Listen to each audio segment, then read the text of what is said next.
اس آیت کریمہ کا شان نزول اس طرح ہے، قبیلہ بنی ظفر میں سے ایک شخص تھا طعمہ بن ابیرق.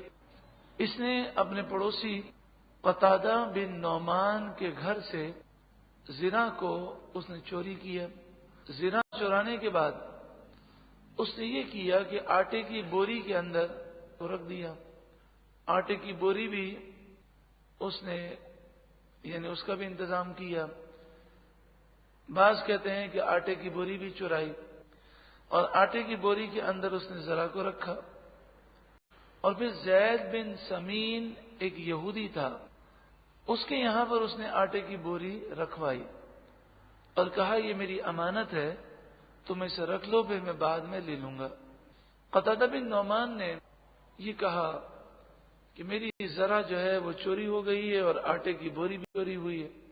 تو قتادہ بن نعمان نے حضرت قتادہ بن نعمان نے اپنے پڑوسی طعمہ بن ابیرق پر یہ الزام لگایا کہ مجھے تیرے بارے میں شک ہے. تو یہ قسمیں کھانے لگا اور کہنے لگا میں نے چوری نہیں کی. لیکن ہوا یہ کہ آٹے کی بوری کے اندر سوراخ تھا، تو وہ آٹے کی بوری لے کر یہودی کے گھر تک پہنچا تو آٹے کی بوری میں سے آٹا گرتا رہا اور ایک لکیر بن گئی جس سے لوگوں نے یہودیوں کا گھر پا لیا. انہوں نے اس یہودی کے گھر پر تلاشی لی تو وہ آٹے کی بوری نکلی. آٹے کی بوری کو چیک کیا تو اس میں سے ذرا نکلی.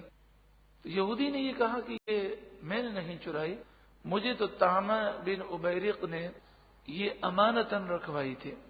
طعمہ نے جھوٹ کہا اور اس نے اس یہودی پر یہ الزام لگایا کہ چوری اس نے کی ہے.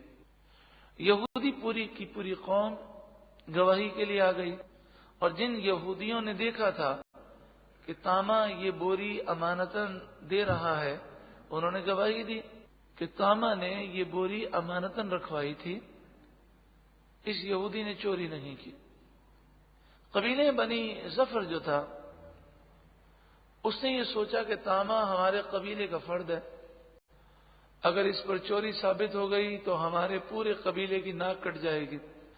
تو انہوں نے یہ عزم کیا کہ ہم سب مل کر رسول اللہ صلی اللہ علیہ وآلہ وسلم کی بارگاہ میں جا کر جھوٹی قسمیں کھائیں گے اور جھوٹی قسمیں کھا کر ہم کہیں گے کہ طعمہ جو ہے وہ چور نہیں ہے، چور یہی یہودی ہے. ہم جھوٹی گواہی دیں گے. اس پر یہ آیتیں نازل ہوئیں اور ان آیتوں میں یہ بتایا گیا اے محبوب آپ لوگوں کے درمیان فیصلہ اس طرح کریں جس طرح اللہ نے آپ کو دکھا دیا ہے. یہ مراد یہ ہے کہ نبی اکرم صلی اللہ علیہ وآلہ وسلم اللہ کی عطا سے علوم کے بہت خزانے رکھتے ہیں، لیکن آپ فیصلہ فرماتے ہیں اس طرح کہ عام لوگوں کے لیے فیصلہ کرنا آسان ہو جائے. اگر ہر فیصلہ نبی اکرم صلی اللہ علیہ وآلہ وسلم اپنے علم کے مطابق فرمائیں تو پھر یہ گواہی کا نظام اور عدالت کا نظام کیسے قائم ہو. تو پیارے آقا صلی اللہ علیہ وآلہ وسلم نے یہ اصول بتایا کہ گواہوں کی گواہی کے اوپر قاضی کو چاہیے کہ وہ فیصلہ کرے. لیکن اس مسئلے میں رسول اللہ صلی اللہ علیہ وآلہ وسلم کو حکم دیا گیا کہ آپ اپنے علم یقینی کے مطابق فیصلہ کریں اور جو چور ہے اسے آپ بے نقاب کر دیں. اس سے معلوم ہوا کہ میرے آقا صلی اللہ علیہ وآلہ وسلم کی دو جہتیں ہیں. ایک جہت ہے ہمیں سکھانے کے لیے اور ایک جہت ہے آپ کی عمل کی اپنی شان کے مطابق. تو ہمیں سکھانے کے لیے مثلا نبی اکرم صلی اللہ علیہ وآلہ وسلم 3 دن سے بھوکے ہیں، پیٹ پر 3 پتھر بندھے ہوئے ہیں غزوہ خندق کے موقع پر، اور بھوک کے آثار آپ کی پیشانی مبارک میں نظر آ رہے ہیں. یہ ہمیں سکھانے کے لیے تھا کہ کیسی بھی بھوک ہو، کیسے بھی حالات ہوں، تمہیں اسلام سے پیچھے نہیں ہٹنا اور تمہیں ان مشقتوں کو برداشت کرنا ہے. لیکن جہاں تک اپنی طاقت کا تعلق ہے، رسول اللہ 2 مہینے تک 3 مہینے تک بغیر کھائے پیے، بغیر سحری اور افطار کے روزہ رکھتے، بھوک کے آثار نہ ہوتے. صحابہ کرام کو معلوم نہیں تھا کہ یہ رسول اللہ کی خصوصیت ہے. انہوں نے یہ خیال کیا کہ یہ رسول اللہ کا یہ عمل ہمارے لیے ہے تاکہ ہم بھی یہ کریں. تو انہوں نے پھر روزے مسلسل رکھنے شروع کیے، نہ سحری نہ افطار. تو چند دنوں میں نقاہت اور کمزوری طاری ہوئی تو میرے آقا صلی اللہ علیہ وآلہ وسلم نے فرمایا ایکم مثلی، تم میں سے کون میرے جیسا ہے؟ تم میں سے کوئی بھی میرے جیسا نہیں، مجھے میرا رب کھلاتا ہے اور مجھے میرا رب پلاتا ہے۔ تو وہ اپنی طاقت کا اظہار تھا، اور پیٹ پر پتھر باندھنا، بھوک کے آثار چہرے پر آنا، یہ ہماری اصلاح کے لیے تھا، ہمارے عمل کے لیے تھا۔ تو اسی طرح رسول اللہ صلی اللہ علیہ وآلہ وسلم کے پاس بسا اوقات دو گواہ آئے تو آپ نے گواہ کے مطابق فیصلہ کر دیا، حالانکہ آپ صلی اللہ علیہ وآلہ وسلم گواہوں کی گواہی دینے سے پہلے جانتے ہیں کہ اصل معاملہ کیا ہے، اللہ کی عطا سے، لیکن آپ نے فیصلہ کب کیا؟ گواہوں کی گواہی سن کر۔ ہمیں طریقہ سکھایا کہ تمہیں زندگی کیسے گزارنی ہے۔ اور یہاں پر چونکہ ان لوگوں نے مل کر مسلمان کہلاتے تھے، لیکن تھے یہ لوگ منافقین، اور انہوں نے مل کر ایک یہودی پر جھوٹا الزام لگایا، اور اسلام کافروں پر بھی جھوٹے الزام کو پسند ہرگز نہیں کرتا۔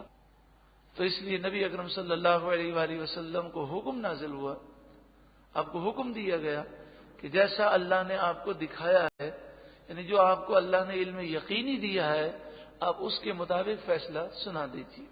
تو نبی اکرم صلی اللہ علیہ وآلہ وسلم نے ان لوگوں کے جھوٹ کو ظاہر فرما دیا۔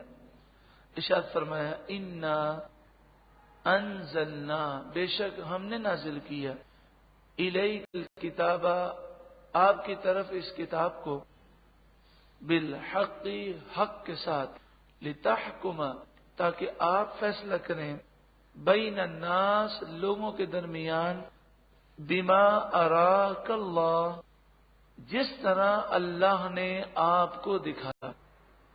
اللہ تبارک و تعالی نے اپنے حبیب کو ماضی بھی دکھایا، حال بھی دکھا دیا اور مستقبل بھی دکھا دیا۔ حضرت عمر رضی اللہ تعالیٰ عنہ آپ فرماتے ہیں کہ اگر کوئی فیصلہ کرے تو ہرگز یہ نہ کہے کہ جیسا اللہ نے مجھے دکھایا ویسا میں نے فیصلہ کیا۔ حضرت عمر فرماتے ہیں یہ صرف رسول اللہ کا منصب ہے کہ آپ فیصلہ فرما سکتے ہیں اللہ کے دکھانے پر، کہ اللہ نے آپ کو اولین اور آخرین کا علم بھی دیا اور اولین اور آخرین کے واقعات دکھا بھی دیے۔ دوسری بات یہ کہ رسول اللہ کا علم جو ہے وہ یقینی ہے، اور باقی جو ہمارا جو علم ہے وہ صرف اندازے پر مبنی ہوتا ہے۔ صرف اور صرف وہ علم ہمارے لیے یقینی ہے کہ جو قرآن کے ذریعے ہمیں ملا اور جو رسول اللہ کے فرمان کے ذریعے ہمیں علم ملا۔ باقی ہماری جتنی تحقیقات ہیں، ہمارا دیکھنا سننا، یہ سارا جو کچھ بھی ہے یہ سب علم ظنی کے حکم میں ہے، کیونکہ ایسا ممکن ہے کہ ہم جس چیز کو دیکھیں وہ ہمیں نظر کچھ آتی اور ہو کچھ، ایسا ممکن ہے۔ ریگستان میں لوگ جاتے ہیں تو انہیں دور پانی نظر آتا ہے جسے سراب کہتے ہیں، اور قریب جا کر دیکھیں تو پانی نہیں ہوتا، وہ روشنی کی شعاؤں کا انعکاس ہوتا ہے، اور وہ شعائیں جب وہ پلٹ کر آتی ہیں تو ایسا محسوس ہوتا ہے کہ کوئی پانی ہے، کوئی تالاب ہے۔ تو آنکھیں دھوکہ کھا سکتی ہیں، کان دھوکہ کھا سکتا ہے، لیکن میرے آقا صلی اللہ علیہ وسلم کا فرمان کبھی غلط نہیں ہو سکتا۔ وَلَا تَكُن لِّلْخَائِنِينَ خَصِيمًا، اور اے سننے والے، یعنی اے لوگوں، تم کبھی بھی خیانت کرنے والوں کے لیے جھگڑا مت کرنا، ان کی طرفداری نہ کرنا۔ یہ ان لوگوں کا خطاب ہے کہ جنہوں نے جھوٹی گواہی دینے کا ارادہ کیا۔ وَاسْتَغْفِرِ اللَّهَ، اور تم اللہ سے معافی مانگو۔ ان اللہ کان غفورا رحیما، بے شک اللہ بخشنے والا مہربان ہے۔ ولا تجادل، اور تم جھگڑا نہ کرو، عن الذین، ان لوگوں کی طرف سے، یختانون انفسہم، جو اپنی جانوں کو خیانت میں ڈالتے ہیں، یعنی جو خائن ہیں، دھوکے باز ہیں، ان کی تم طرفداری نہ کرو۔ ان اللہ لا يحب من کان خوانا اثیما، بے شک اللہ تعالی اسے پسند نہیں کرتا جو دغاباز ہو، دھوکے باز ہو، گناہ گار ہو۔ خوانن دغاباز، دھوکے باز، اثیمن گناہ گار۔ انسان لوگوں سے اپنی برائیاں چھپانے کی کوشش کرتا ہے۔ کوئی لوگوں کے سامنے چوری نہیں کرتا، کوئی لوگوں کے سامنے ایسی بات نہیں کرتا جسے لوگ ناپسند کریں۔ یعنی مختلف لوگوں کی مختلف سوچ ہوتی ہے۔ کسی نہ کسی معاملے میں انسان کوئی نہ کوئی بات لوگوں سے چھپاتا ضرور ہے، لوگوں کی شرم کی وجہ سے۔ کئی ایسے معاملات ہیں کہ جو ہم اکیلے میں کر سکتے ہیں لیکن لوگوں کے سامنے ہم محتاط ہو جاتے ہیں، مگر ہم یہ سوچتے نہیں کہ ہمارا رب تو ہمارے ساتھ ہے، وہ تو دیکھ رہا ہے، وہ دیکھ رہا ہے، لیکن ہمیں وہ کام کرتے ہوئے شرم نہیں آتی جو ہمارا رب ناپسند فرماتا ہے۔ یستخفون من الناس، وہ لوگوں سے چھپتے ہیں، وہ لوگوں سے چھپتے ہیں۔ ولا یستخفون من اللہ، اور اللہ سے نہیں چھپتے۔ وَهُوَ مَعَهُمْ، حالانکہ اللہ ان کے ساتھ ہے۔ یعنی لوگوں سے تو شرم کرتے ہیں، اللہ سے شرم نہیں کرتے۔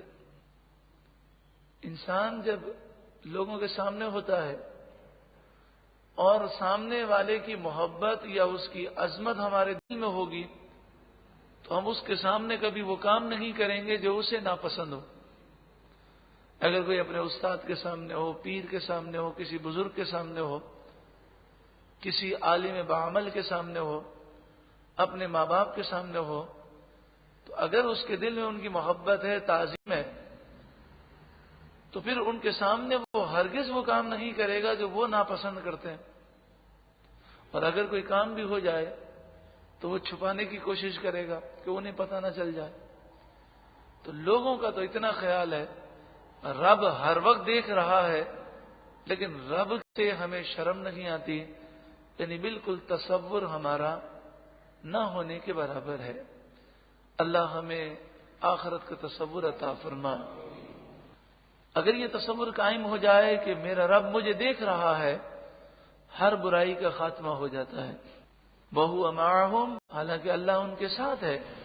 اذ، جب، یبیتون، وہ منصوبہ بندی کر رہے تھے، وہ پلاننگ کر رہے تھے، منصوبہ بنا رہے تھے، ما لا یرضی من القول، ان باتوں کا کہ جن باتوں کو اللہ پسند نہیں کرتا، یعنی اللہ کی ناراضگی والی باتوں کی وہ پلاننگ کر رہے تھے، منصوبہ بنا رہے تھے، تو اس وقت انہیں اللہ سے شرم نہیں آتی۔ وَكَانَ اللَّهُ بِمَا يَعْمَلُونَ مُحِيطًا، اور اللہ ان کے تمام اعمال کو گھیرے ہوئے ہے، وہ دیکھ رہا ہے، وہ جانتا ہے۔ اب طامع کی قوم کو خطاب ہے کہ جو جھوٹی گواہی دے رہے تھے اور طامع کی وہ ناجائز طرفداری کر رہے تھے،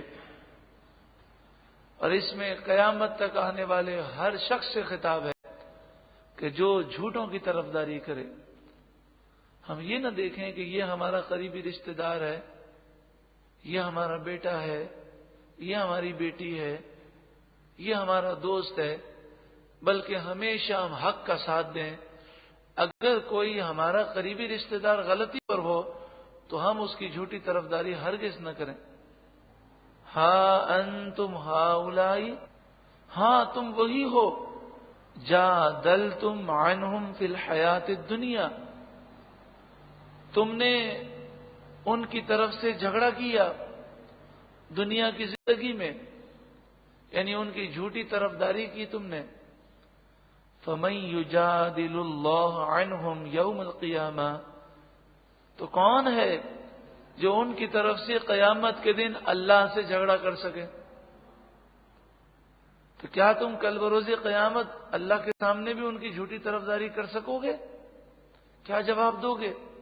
ام من یکون علیہم وکیلا، یہ کون ہے جو ان کی طرف سے وکیل بن جائے اور کل بروز قیامت ان کی طرفداری اور وکالت کر سکے؟ جب ایسا نہیں ہو سکتا تو کیوں اپنی آخرت کسی کی وجہ سے برباد کرتے ہو؟ یہ دنیا کے لوگ تمہیں کام نہیں آئیں گے، کیوں اپنے آپ کو جہنم میں جانے کا سامان کرتے ہو؟